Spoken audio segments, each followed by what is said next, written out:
what advice would you give to someone that, maybe is, interested in either putting a team together or going solo and just getting into adventure racing? Well, the information is so much more available now than it used to be, when you and I started. Like you said, you tried to find information and the web was so fresh that you barely found anything. That was kind of our adventure.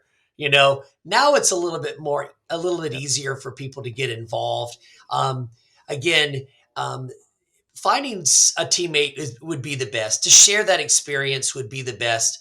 And then learning how to the basics of navigation. If you can do those two things, adventure race is okay for you. You can get into adventure racing, and again, don't go in with any expectations. Um, I suggest, which has been very popular, is volunteer.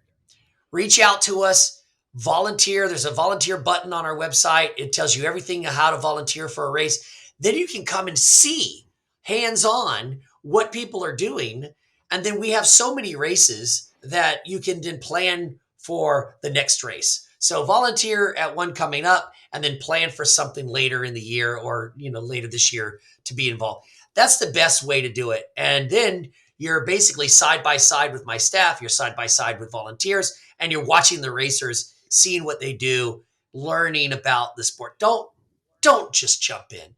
You saw what happened. It just doesn't work when you just jump right in.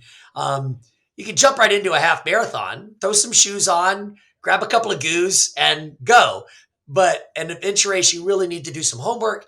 And I think you need to go see an adventure race first before you just jump right in, because you don't want to go out and have a horrible experience, get lost, get frustrated, yell at your spouse, and then never do it again.